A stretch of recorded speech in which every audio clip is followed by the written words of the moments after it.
Hola a todas, a todos, a todes. Bienvenidos a la Feria del Libro de Córdoba 2021 y estamos en un panel que es Las pestes en la literatura. Soy Jorge Bracamonte, profesor titular de Literatura Argentina 3 en la Universidad Nacional de Córdoba, investigador del CONICET. Y estoy en este panel junto con Cecilia Malem. Fuimos invitados por la feria, por Graciela Vialet. Queremos agradecerles la invitación. Así que bueno, los invitamos a este panel y ahora Cecilia va a comenzar con las pestes en la literatura de la LIG.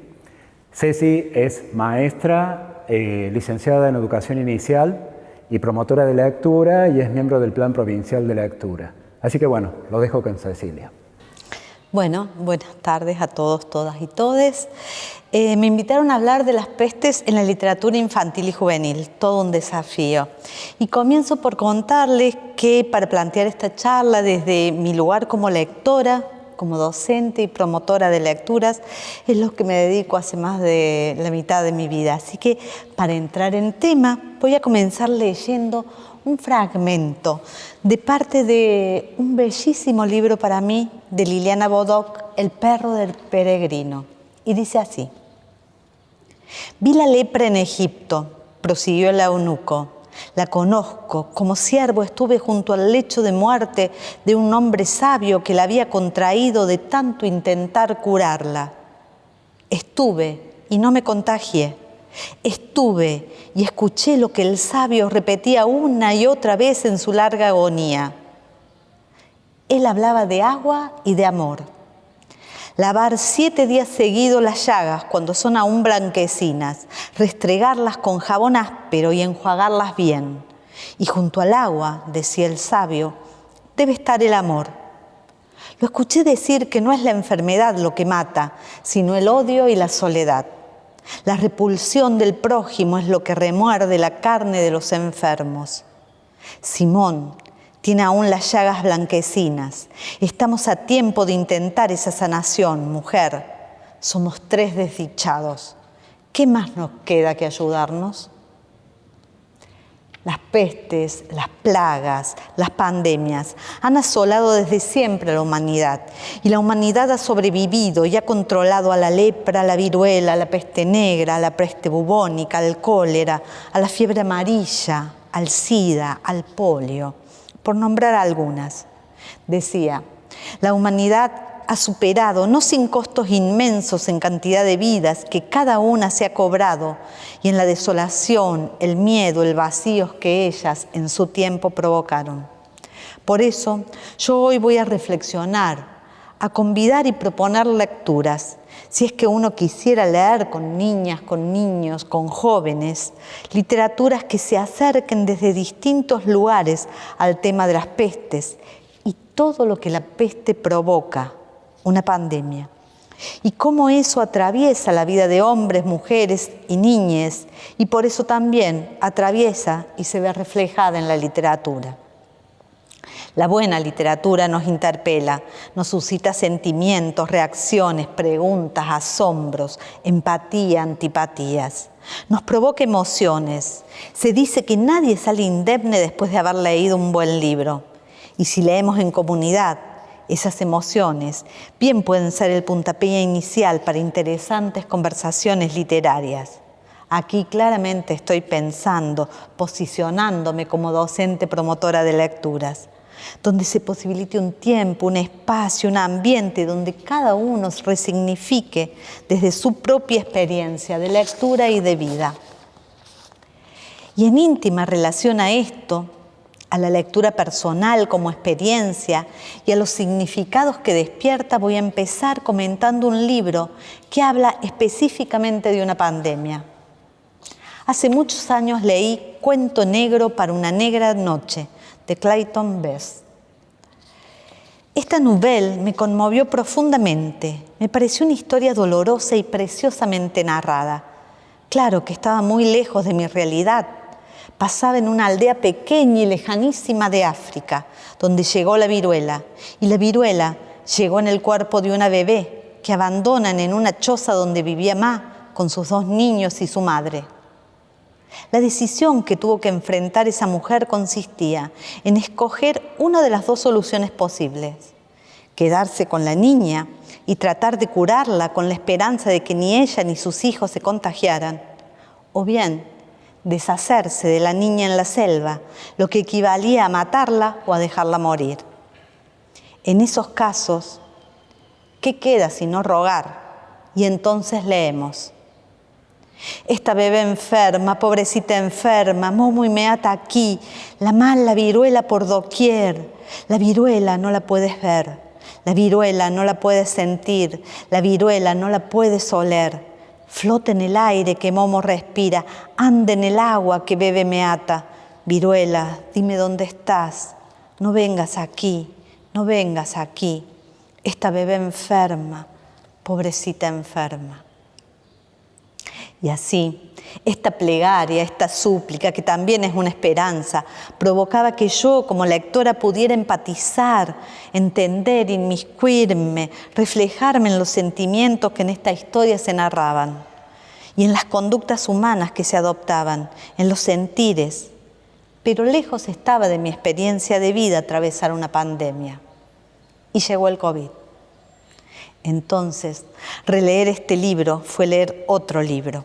Y esa aldea lejanísima era mi barrio, y ese pueblo africano era mi gente, y el aislamiento, los miedos, el egoísmo, el dolor, la esperanza y la desesperanza, gestos de violencia y también la solidaridad y el amor. La enfermedad rondando, lo que no se ve pero acecha, infecta, hiere el cuerpo y el corazón. Y las decisiones, las humanas decisiones, contradictorias, dolorosas, mezquinas o totalmente desprendidas, eran tan cercanas que ni el color de la piel podían diferenciarlas. Cada línea me hablaba ya no solo de África, ya no solo de la varicela. Me hablaba de mi encierro y mi aislamiento, la distancia necesaria, el abrazo imprescindible y postergado. Me hablaba de la precariedad de la vida, ponía palabras al dolor, al miedo, a las incertidumbres y también a la esperanza, al futuro, al mundo que imagino y en el que quisiera vivir. Y estas son solo algunas de las razones por las que compartiría este libro con niños, niñas y jóvenes, pero fundamentalmente porque no pretende enseñarnos nada sobre la pandemia, sino que habla de ella desde una propuesta ética, estética, ideológica. Podríamos también considerar, si queremos abordar la peste desde la literatura, otras lecturas que apelen al poder de las metáforas y así, como un desvío, poner en consideración libros que no nos hablan de la enfermedad literalmente, pero nos permiten, desde un lugar simbólico, acercarnos, pensar, procesar, hablar de todo lo que nos pasó, nos pasa aún. El miedo, el encierro, la amenaza, el otro como un peligro, el cuidado, la pérdida de seres queridos, cercanos, la imposibilidad de despedirse, la imposibilidad de juntarse, la soledad, la pobreza al descubierto, las injusticias, las desigualdades, la segregación. La literatura es y tiene que seguir siendo una experiencia sumamente inquietante, ambigua, simbólica, alegórica. Por eso pienso en 2 libros que no hablan de la peste en sí, pero sí aluden y nos introducen en un ambiente de encierro ante un peligro mudo, turbador, lo desconocido que sobrevuela, acecha y nos pone en peligro, nos mata. Algo de lo siniestro que invade se cuela en nuestro cotidiano y nos envuelve en la zozobra, en la inquietud, el miedo y cómo lo enfrentamos. Y en esta clave de lectura podríamos considerar al Eternauta, historieta de Germán Oesterheld y Francisco Solano López. Oesterheld, su autor, nos dice: siempre me fascinó la idea de Robinson Crusoe. Me lo regalaron siendo muy chico. Debo haberlo leído más de 20 veces. El Eternauta inicialmente fue mi versión del Robinson. La soledad del hombre, rodeado, preso, ya no por el mar, sino por la muerte. Tampoco el hombre solo de Robinson, sino el hombre con familia, con amigos. Por eso la partida de truco, la pequeña familia que duerme en el chalet de Vicente López, ajena a la invasión que se viene.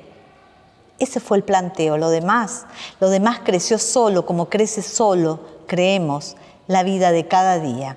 Fin de la cita.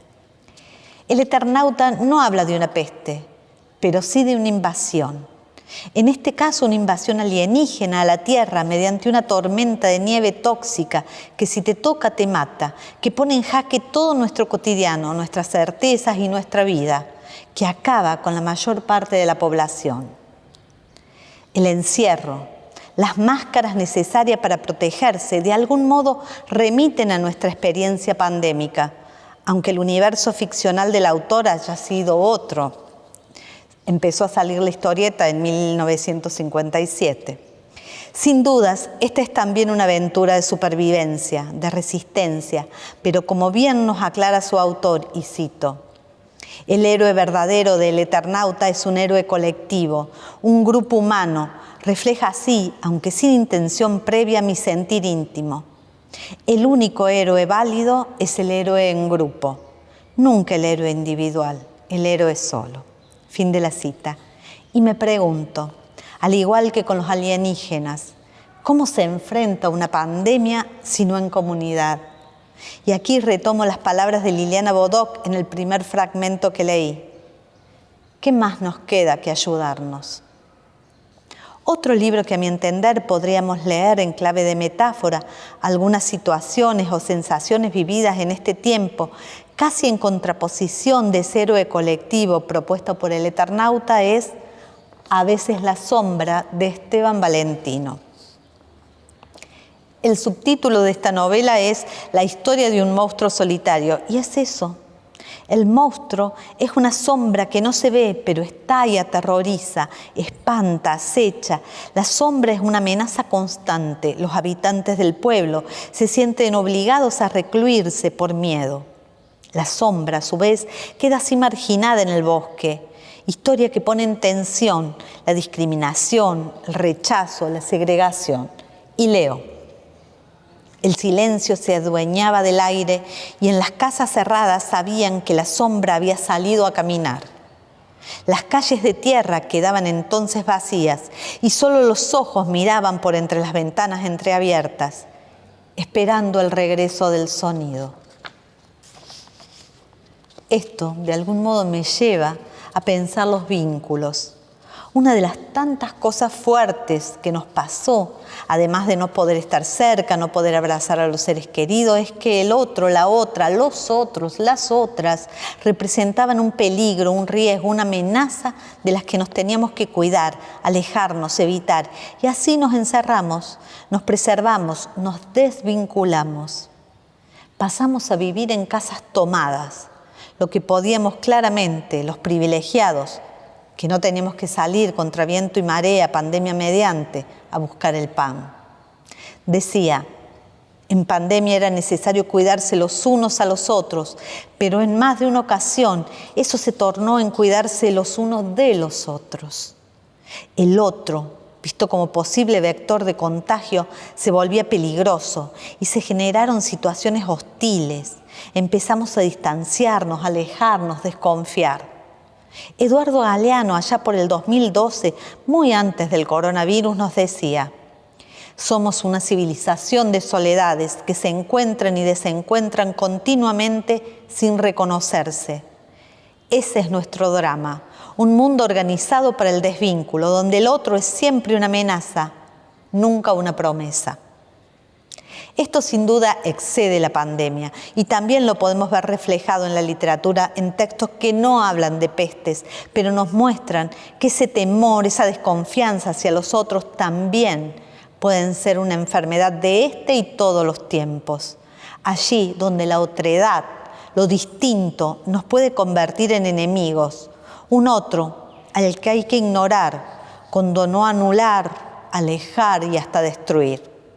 Libros que nos hablan de miedos, sospechas, encierros, expulsiones. La isla, de Armin Greder. La tapa de este libro álbum ya nos coloca frente a un desafío, pues el título contradice la imagen. Se llama La Isla, pero vemos una muralla. Primer lectura a realizar. Luego nos adentramos en la historia. No voy a leer todo el libro, simplemente voy a mostrar algunas imágenes. Abrimos y nos encontramos con un subtítulo. La isla, una historia cotidiana. Esto ya hace detenernos nuevamente y abre otra línea de lectura. En la página siguiente vemos un náufrago totalmente despojado que llega a una isla, y esto me remite a Robinson y a lo que decía Oesterheld. Seguimos y en la isla está habitada y sus habitantes discuten sobre si recibir al náufrago o no. Dejarlo librado a su suerte en el mar. Deciden recibirlo. Pero miren cómo, armados, con distancia, lo conducen a un establo donde lo encierran. Y cada uno vuelve a su actividad cotidiana. El autor en un segundo plano nos muestra cómo los niños abajo juegan y reproducen las actitudes de los adultos.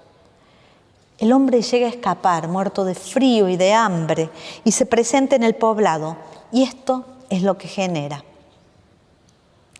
la mirada sobre la otredad, como monstruosa, amenazante, la brutalidad que eso implica, la segregación, la expulsión, la ferocidad. Como todo buen libro álbum, es tan importante el texto como las imágenes que nos van narrando con detalle lo no dicho. Obviamente, este libro da para muchas lecturas en clave de otredades, que reitero, exceden el tema de la pandemia y de la peste, pero que podría reflejar simbólicamente algunas situaciones vividas en pandemia y fuera de pandemia. Como rezaba el libro, una historia cotidiana, tristemente cotidiana. Para los más pequeños, La muralla, de Sandra Siemens, escrito en el 2009, nos cuenta de un rey que teme a los otros tanto que protege a su reino con una muralla cada vez más extensa, cada vez más alta, que lo mantiene solo y alejado de todo, de todos. Con mucho humor, la autora nos cuenta las peripecias de un reino que triste y patéticamente se va amurallando de a poco por temor a los otros, y leo. Y desde entonces, todas las fronteras del reino quedaron completamente amuralladas. Afuera habían quedado los pobres, los piojosos y, por las dudas, los peluqueros. Sin embargo, la muralla no paró de agrandarse. Los espías del rey tenían firmes sospechas que había otros pululando cerca.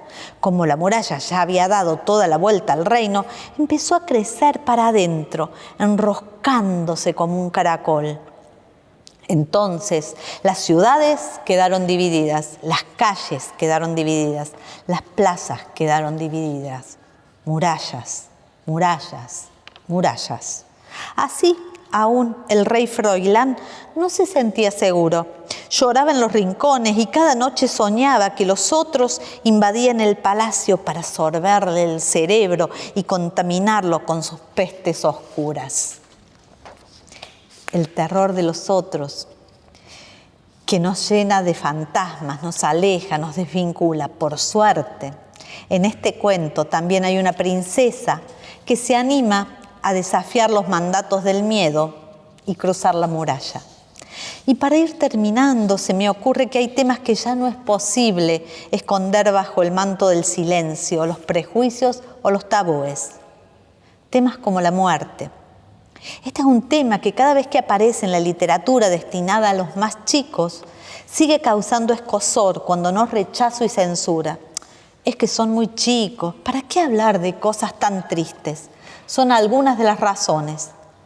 Tal vez porque es necesario ponerle palabras al dolor, a lo indecible, al miedo, a las preguntas que nos hacemos.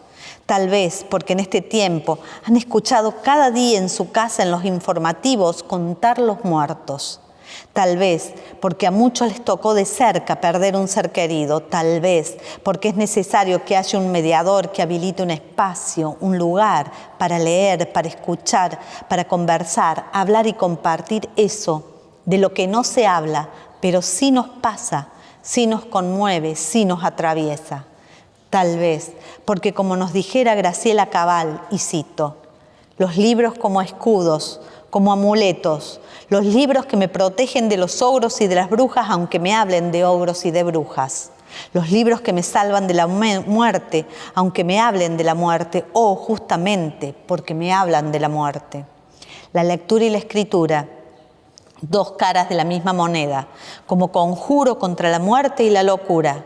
Así funcionaron en mi vida, así funcionan. Graciela Cabal, El proceso creador, en su libro La emoción más antigua. Algunos de los muchos libros maravillosos para niños que abordan este tema desde un lugar sensible y estético. El pato y la muerte, de Wolf Ehrlich, Como si el ruido pudiera molestar, de Gustavo Roldán, El corazón y la botella, de Oliver Jeffers. Libros que nos interpelan, no solo hablan de la muerte, sino también acerca de qué hacemos con aquello que sentimos ante la muerte y qué lugar damos a nuestras emociones. Pero no nos podemos quedar ahí. La peste también puede, se debe contar, narrar, compartir desde el amor y el humor. Y aquí ingresa y se hace lugar un libro hermoso, desopilante, divertido como lo es El secuestro de la bibliotecaria, de Margaret May. A un grupo de bandidos se les ocurre secuestrar una bibliotecaria para pedir a la municipalidad un importante rescate. No han contado con la valentía de la bibliotecaria y tampoco con el terrible sarampión que asola la ciudad. Lo primero que sucede es que la bibliotecaria les contagia la peste a todos, menos al bandido jefe, que ya la había pasado de pequeño. Y eso que les había advertido antes, algo así podía pasar. Y leemos.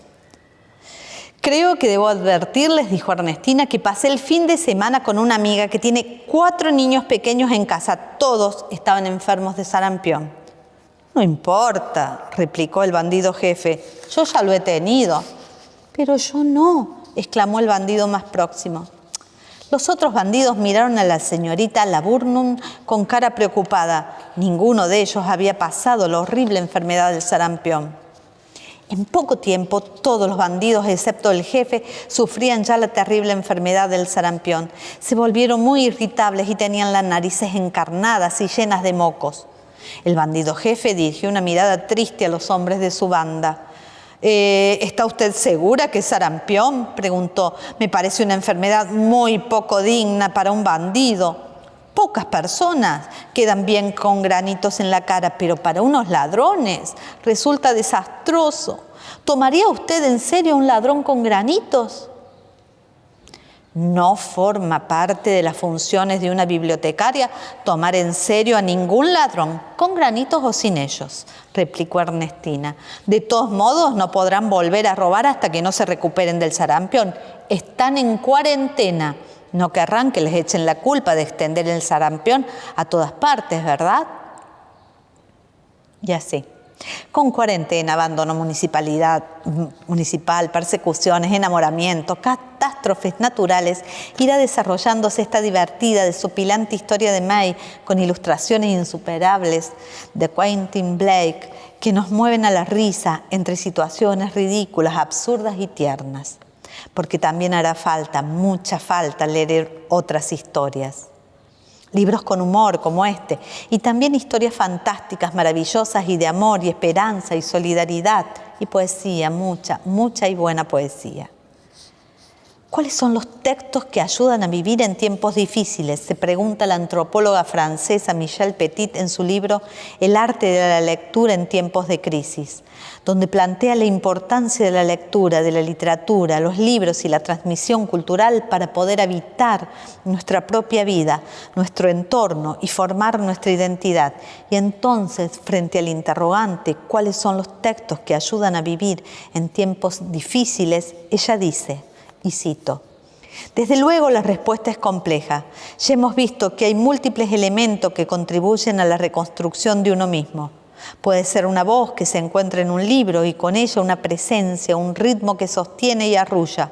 O bien, un espacio que se abre, una fuga. O también la posibilidad de obtener una representación, una escenificación distanciada de lo que se ha vivido, que reactive el pensamiento y a veces la conversación. Fin de la cita. Creo y sostengo que la literatura no debiera usarse para explicar nada, para enseñar nada, mucho menos para una sesión de autoayuda. No es esa la intención, pero sí puede, sin dudas, permitirnos pensar e interrogar el mundo. Estas propuestas son mis lecturas e interpretaciones y, por supuesto, no son las únicas. La idea es ofrecer, compartir libros eminentemente literarios, polisémicos, donde prime el trabajo con la palabra, con las imágenes, con lo connotado, con los silencios. Libros donde la autora haya tomado decisiones literarias, estéticas, éticas e ideológicas, como bien apunta Sandra Comino en su libro Esto no es para vos, y señala: entonces, el tema no es solo escribir sobre la muerte, las creencias, las supersticiones, el maltrato infantil, el amor, las guerras, las dictaduras, y acá agregaríamos las pestes, las pandemias, sino cómo se cuenta lo que se cuenta, cómo se escribe lo que se escribe, y eso es literatura. Fin de la cita. Y yo agrego, cómo se lee esa literatura, que a veces funciona como espejo, donde nos reflejamos y podemos reconocernos, y otras son ventanas para mirar más allá e iluminar otros mundos, otras realidades.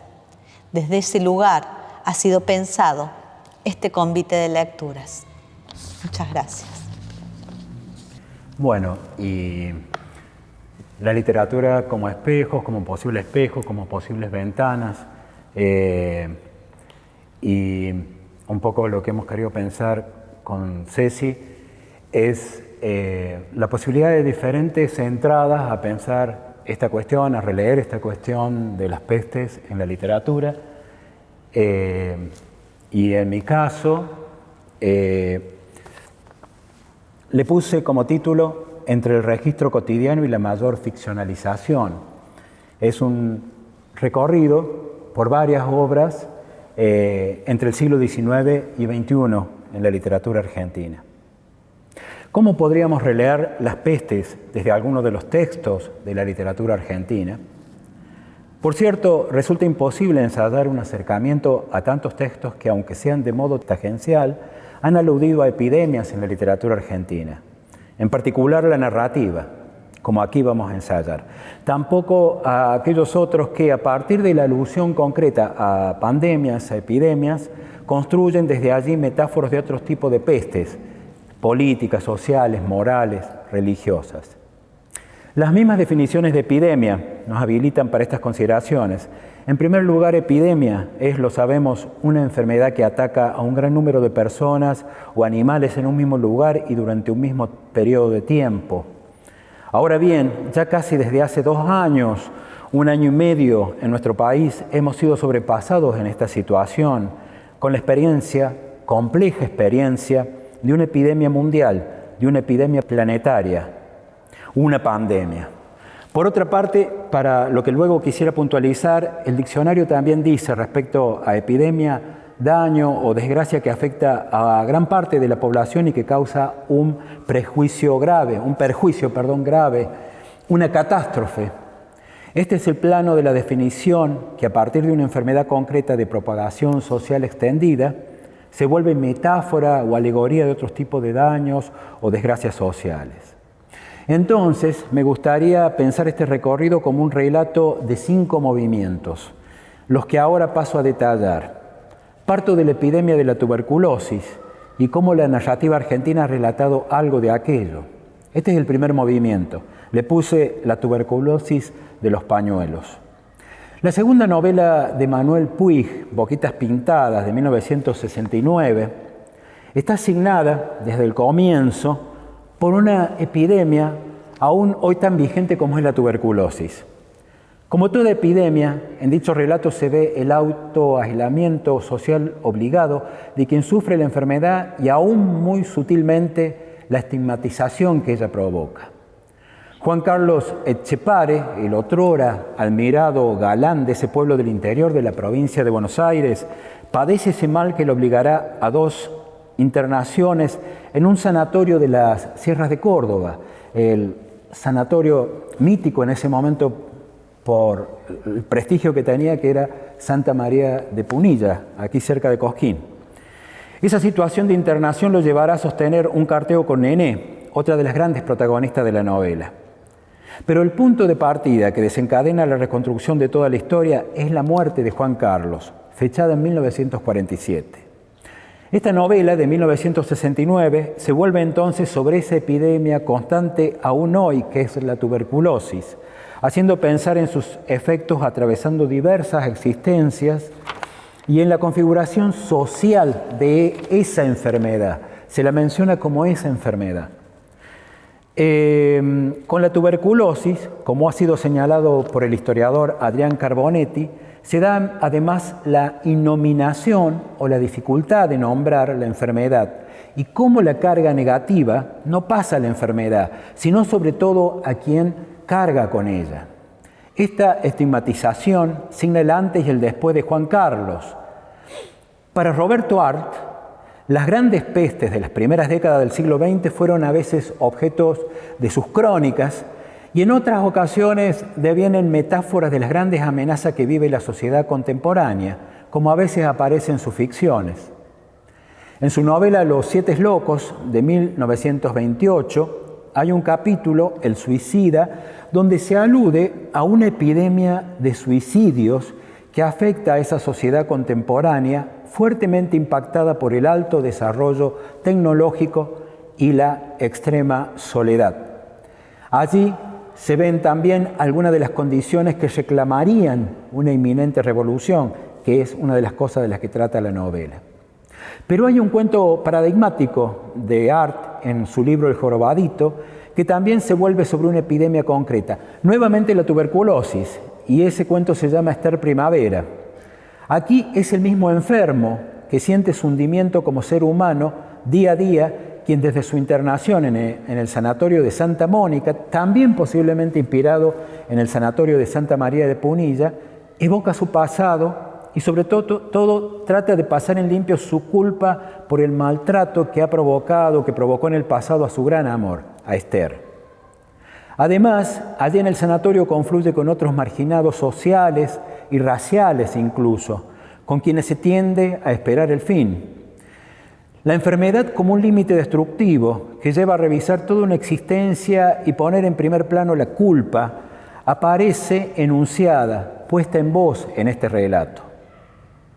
Arlt hace pensar de otro modo en el peso como referencia concreta, pero también como metáfora moral y de la marginación social, que ya la enfermedad y sobre todo lo epidémico adquiere en la literatura argentina entre el siglo XIX y XX.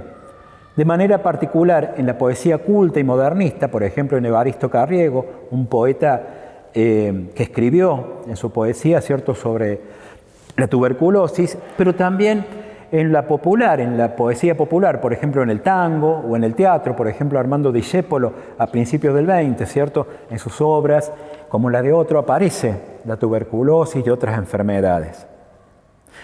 De estos dos textos que mencioné, el de Puig y el de Roberto Arlt, salto a un texto de 1954, una novela breve, Los Adioses, de Juan Carlos Bonetti, que si bien es un escritor de origen uruguayo, también lo considero argentino porque escribió gran parte de su obra en Argentina.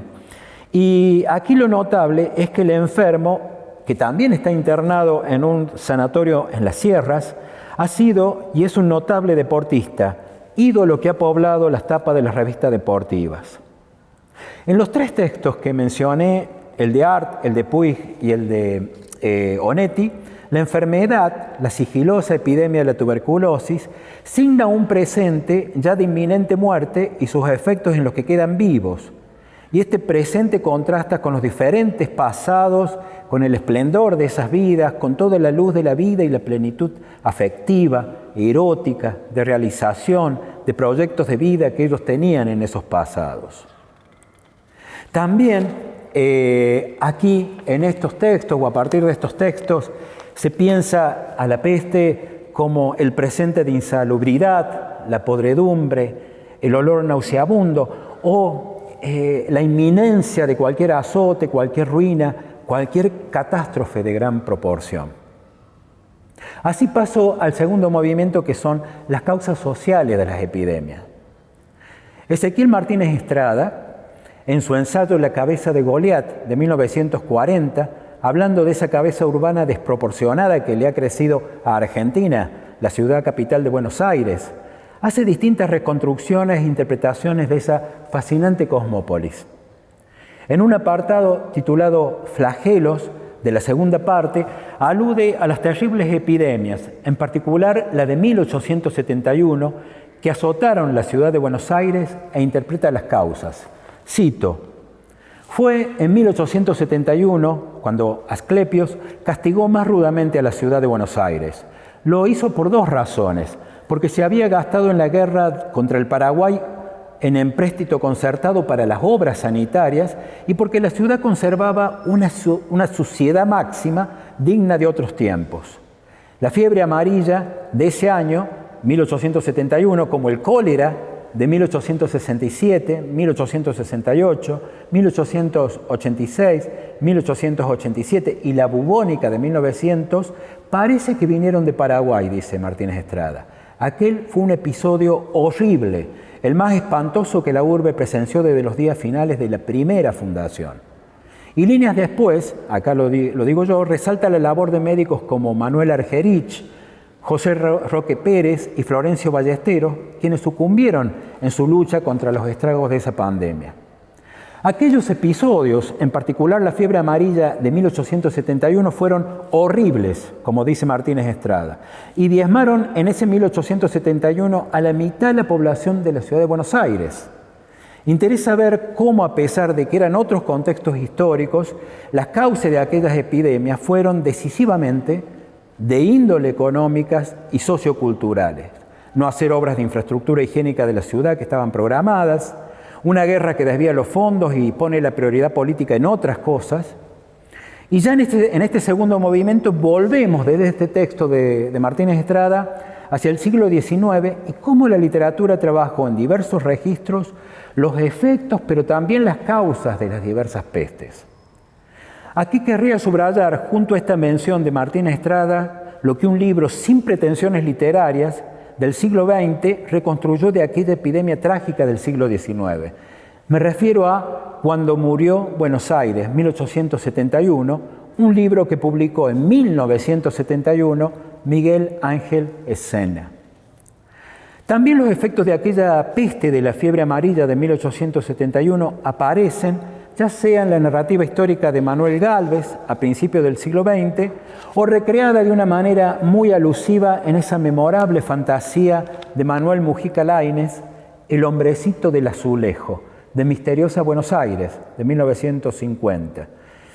En una obra como la de Mujica Lainez, donde en historias a veces ubicadas en Argentina y otras veces ubicadas en otros territorios y en las más diversas épocas, como ocurre en la leyenda medieval recreada en El Unicornio, la presencia de las pestes y personajes que cargan con ellas es recurrente. Porque revisar la cuestión de las pestes desde la literatura argentina del siglo XX nos pone ante la distinción entre pestes y plagas que suceden centralmente en las urbes, atravesadas a su vez por diversas tensiones e irregularidades económicas, sociales, políticas y religiosas, y por otra parte aquello que sucede en las zonas rurales, a veces atravesadas por, en el siglo XIX, guerras de expansión civilizatoria, que dejaban destrucción y miseria a su paso. Eso aparece, por ejemplo, en El Matadero, un texto clásico de la literatura argentina de Esteban Echeverría, donde si bien no hay una peste en concreto, el narrador, que está más bien hablando desde el lado de los unitarios, se refiere a que los bandos políticos construyen al otro como una peste, ¿no? Ahí el uso político de la palabra peste. Pero también aparecen aludidas pestes concretas. Por ejemplo, en una excursión a los indios ranqueles de 1871 de Lucio B. Mansilla se alude a las pestes que padecen los pueblos originarios en esas grandes y permanentes confrontaciones que tienen con la civilización, ¿cierto? En ese momento de la historia argentina. O también en el poema El gaucho Martín Fierro, ¿cierto? Poema gauchesco, lo sabemos, pero que también se puede leer como una novela, tal como lo dijera Borges. Allí se ve el padecimiento de diversas pestes que azotan a las naciones originarias, que aparecen, ¿sí?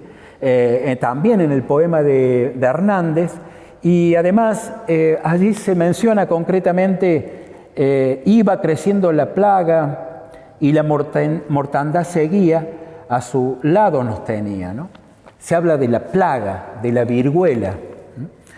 Las pestes, que a su vez fuerzan a delimitar territorios de inclusión y exclusión, aparecen registradas en esos textos en cuanto a enfermedades concretas, la viruela que ataca las tolderías en el poema de Hernández, pero también implican delimitaciones y cambio de fronteras entre las poblaciones que quedan a salvo o que tienen prioridades de ser salvadas y aquellas que no o que al menos quedan postergadas.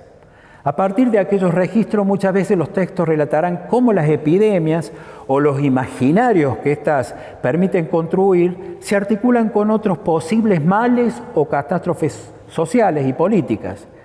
Eso que es tan potente en textos del siglo XIX argentino es reelaborado y adquiere otros alcances en magistrales textos realistas del siglo XX. Por ejemplo, Caterva, del cordobés Juan Filloy, donde esos lingeras que andan por el sur de la provincia de Córdoba dicen que han sido expulsados por las autoridades de Buenos Aires con motivo del Congreso Eucarístico que se hizo en la ciudad de Buenos Aires en 1934 porque la ciudad los consideraba una peste.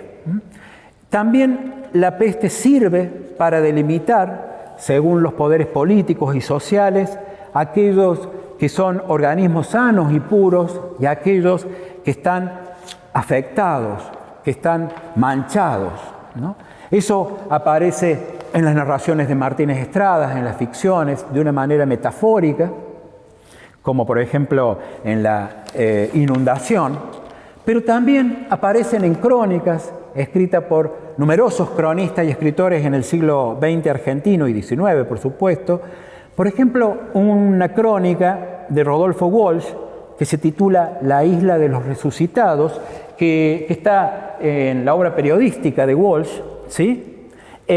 Donde Walsh indaga en un leprosario en la isla Cerrito, sobre el Paraná, y que muestra la vigencia del registro de las enfermedades sociales y la importancia que tenían los leprosarios en pleno siglo XX en Argentina. Me pregunto, ¿cuántas crónicas dejará la actual pandemia, no? El tercer movimiento, lo siniestro. Entonces, por una parte está el registro realista de las epidemias concretas y por otro lado están cómo esas se articulan con catástrofes políticas, sociales y hasta culturales. Las pestes también aparecen aludidas o son un motor muy fuerte en narraciones fantásticas, ¿no? Y acá quería poner el acento al hablar de lo siniestro. Aparece, por ejemplo, en un cuento de Las fuerzas extrañas de Leopoldo Lugones, titulado La estatua de sal, pero también aparece en cuentos, por ejemplo, los de Borges. En Las ruinas circulares se parte de la situación de una peste, dice, ese soñador que viene del sur viene de una zona donde el idioma zen no está contaminado de griego y donde es infrecuente la lepra. Y también en un cuento de Borges, El tintorero enmascarado Hakim de Mer, de Historia Universal de la Infamia, el leproso es la identidad de ese profeta, protagonista del cuento. También las pestes aparecen en la invención de Morel, de Bioy Casares, ¿sí? Donde el amigo del personaje le recomienda que se vaya, que está huyendo, ¿cierto? Es un prófugo, le recomienda que se vaya a refugiarse en una isla donde no se vive, donde no se puede vivir porque es el foco de una enfermedad aún misteriosa que mata de afuera para adentro. O sea, una isla donde hay una plaga. Y en esta vertiente también podemos ubicar a El unicornio, ¿cierto? Que les mencioné antes, de Manuel Mujica Lainez, o para hablar de una ficción gótica de unos años posteriores, El sueño de Úrsula, de María Negroni. Así llego al cuarto movimiento, que le he puesto como título entre antiutopías y también diría distopías y anticipación. Este movimiento me lleva a presentar cómo la presencia de epidemias en tanto material narrativo imaginario, pero basados en hechos verosímiles o elementos verosímiles, creíbles, ¿cierto?, permiten trabajar ante utopías ligadas a la devastación del país o del planeta. Esta vertiente, ligada a veces a tradiciones como las antes citadas de Bioy Casares o Borges, ha tenido un desarrollo prodigioso en la narrativa de las últimas décadas en Argentina. Desde ficciones que trabajan los efectos del calentamiento global, a partir de la acentuación y distorsión de elementos de la realidad contemporánea, como podemos apreciar en novelas como El Pozo y las Ruinas, de 2011, de Jimena Nespolo, o El Rey del Agua, de 2016, de Claudia Aboaf, hasta ficciones anticipatorias antiutópicas que ya ficcionalizan imaginarios mundos futuros devastados por catástrofes de diferente índole, pandemias, guerras nucleares, la combinación de ambas. Algo así ocurre en las novelas Los que duermen en el polvo, de Horacio Convertini, o la que ya trabaja con lo post-apocalíptico, como por ejemplo Plop, de Rafael Pinedo. Quería remarcar esto de la novela Los que duermen en el polvo, que es una novela ya de hace unos años, de 2017. Acá tienen la tapa. Y esta novela ya parte de una realidad. El país y gran parte del planeta han sufrido una pandemia, una epidemia, ¿cierto?, que va transformando a los humanos, los infecta y se van convirtiendo como en bichos. Se alude al bicherío de los infectados. Y eso ha llevado a que, por ejemplo, Cava, la ciudad de Buenos Aires y toda la zona del Río de la Plata esté ocupada por los infectados. Y la capital y la zona sana de Argentina se trasladara a la Patagonia, ¿no? Entonces, fíjense cómo la peste en esta novela, que además es una novela de ciencia ficción, pero profundamente realista, se articula con cuestiones geopolíticas, ¿no? Y así llego al quinto movimiento con el cual quería cerrar mi presentación, que lo titulé Un antes y un después tan cercano.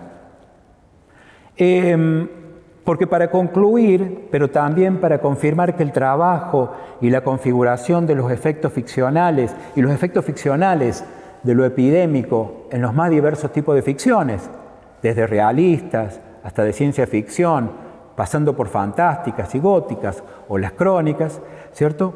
Aludiré, ¿cierto?, aquí, en esta serie, en esta última serie, a una serie de ficciones que durante las últimas décadas se refirieron a una de las anteriores y grandes epidemias que nos hizo pensar profundamente en la redefinición de los vínculos con los otros, con las otras, con los otros, y además nos hizo pensar en eso, y como no puede ser de otra manera, desde los cuerpos, ¿sí? Porque tratándose de enfermedades, todo lo entramos a pensar desde los cuerpos, concretamente. Y aquí me refiero a la epidemia del SIDA, cuya trágica vigencia se prolonga también en nuestro presente, coexistiendo con otras tantas epidemias y pandemias tan disímiles, algunas bacterianas, otras virósicas. Por supuesto, son grandes las diferencias con la presente pandemia, cuyo tratamiento ya hemos visto y aún veremos, ¿cierto?, en ficciones que en estos años van a salir, ¿cierto?, seguramente. Pero aquí es pertinente también aludir a lo que fue el efecto de la epidemia del SIDA, sin hablar ya de fundamentales ensayos escritos por poetas y ensayistas como Néstor Perlonger sobre el tema y sus figuraciones, ¿cierto?, en su poesía. Voy a mencionar aquí en esta serie algunas novelas y algunas narraciones que se vuelven decisivamente sobre el SIDA, incluso en esta etapa contemporánea. Por un lado está Vivir afuera, de 1994, de Fogwill, donde un personaje que sufre de SIDA está decidido a vivir cada día como si fuera el último, en una época plagada de sensaciones asociadas a lo efímero, como fue la asignada por el menemismo, la época de los 90, ¿sí?, Es una sociedad en gran tensión la que se pone en escena en esa novela, y ahí también aparece el fantasma muy concreto del SIDA.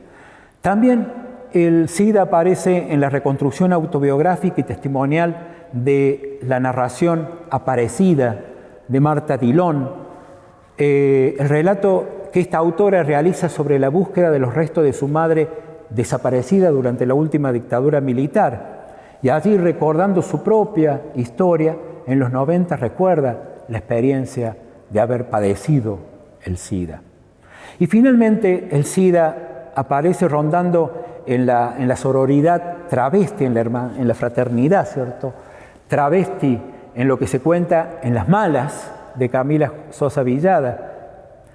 O también aparece el fantasma del SIDA asociado a los fines de la década del 80, de 1980 en la Argentina, en esa novela gótica también reciente llamada Nuestra parte de noche, de Mariana Enríquez, ¿sí? Donde el SIDA es una amenaza muy concreta entre todas las amistades de uno de los personajes principales, Gaspar.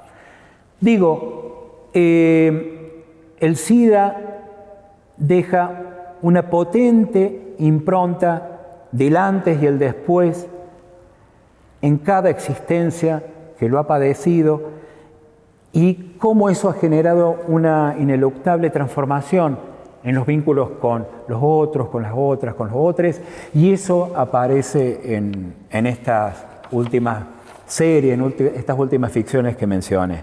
Bueno, entonces, en estos 5 movimientos he querido hablar y aludir a cómo aparece las pestes, las plagas, las epidemias, las pandemias, en narraciones entre el siglo XIX y XX. Desde acá propongo repensar a todos, a todas, a todes, las pestes desde nuestras diversas escrituras argentinas. Y bueno, así vamos concluyendo, ¿cierto?, este panel de la Feria del Libro, las pestes en la literatura.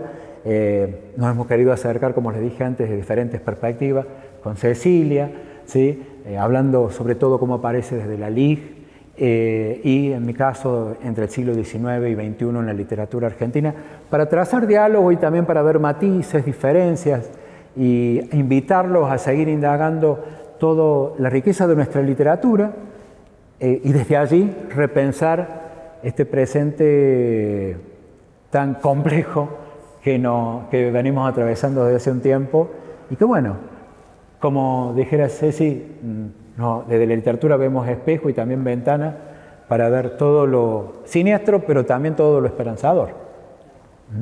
Así que bueno, los invitamos, por supuesto, a seguir leyendo. A seguir leyendo. Y a recorrer la feria, y agradecemos nuevamente a la gente de la feria, a los técnicos que nos han estado acompañando en esta tarde, y a Graciela Vialet por el convite.